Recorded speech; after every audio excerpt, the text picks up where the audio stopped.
எல்லாருக்கும் வணக்கம். இன்னைக்கு கோவக்காய் வத்தல் எப்படி செய்கிறதுன்னு பார்க்கலாம். அதுக்கு கோவக்காய்களை இந்த மாதிரி நான் கழுவி எடுத்து வச்சுக்கிறேன். கழுவி எடுத்துட்டு இந்த மாதிரி மொன பகுதி 2 பகுதியுமே நீங்கள் கட் பண்ணி தூர போட்டுட்டு இந்த மாதிரி பீஸஸாக நீங்கள் கட் பண்ணி வச்சுக்கோங்க. ஓரளவு மெல்லிஸாக இருக்க வேண்டாம், ஓரளவு கொஞ்சம் மீடியம் சைஸில் இருந்தால் போதும். ரொம்ப மெல்லிஸானா உங்களுக்கு காஞ்சதுக்கப்புறம் ரொம்ப ஒன்றுமே இல்லாமல் போயிடும்.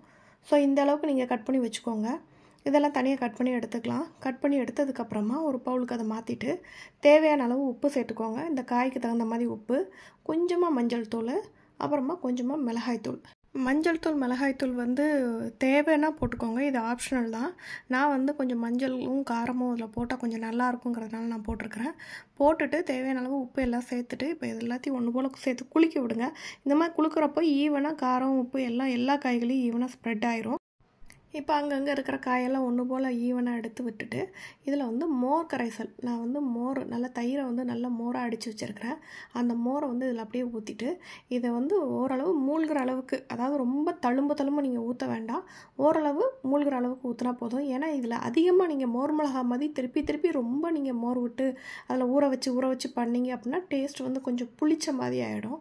அதனால ஓரளவு நிதானமான அளவுக்கு நீங்கள் மோர் அந்த மாதிரி விட்டுட்டு ஓவர் நைட் நீங்கள் அப்படியே அதை சோக் பண்ணி விட்டுருங்க.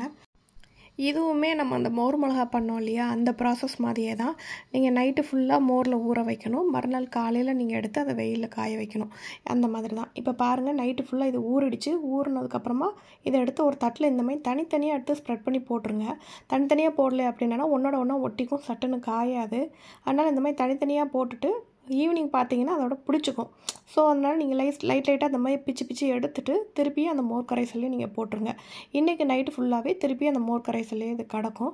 மோர் கரைசலில் இருந்தபோது பார்த்தீங்கன்னா நல்லா உறிஞ்சு மறுநாள் காலையில் நீங்கள் பார்க்கும்போது உங்களுக்கு தெரியும், கம்ப்ளீட்டாக அந்த மோரை ஃபுல்லாகவே இது உறிஞ்சு எடுத்துரும். இதுக்கு 2 நாள் போதும். இதுக்கப்புறமா நீங்கள் இதுக்கு வச்சிங்க அப்படின்னா ரொம்ப புளிப்பு ஏறிடும்.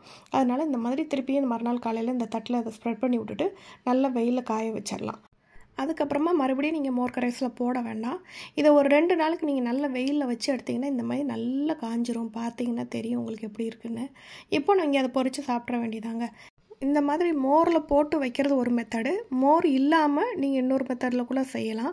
அதை நான் நான் பின்னாடி வர வீடியோஸில் நான் உங்களுக்கு கண்டிப்பாக அதை அப்டேட் பண்ணுறேன். அவ்வளோதாங்க, சூப்பரான கோவக்காய் வத்தல் ரெடி. இதில் கொஞ்சம் அந்த வெடிக்கும், அந்த சீடு உங்களுக்கு படப்படன்னு வெடிக்கும். ஸோ அதனால் போடும்போது பார்த்து கேர்ஃபுல்லாக போட்டு பொரிச்சிடுங்க.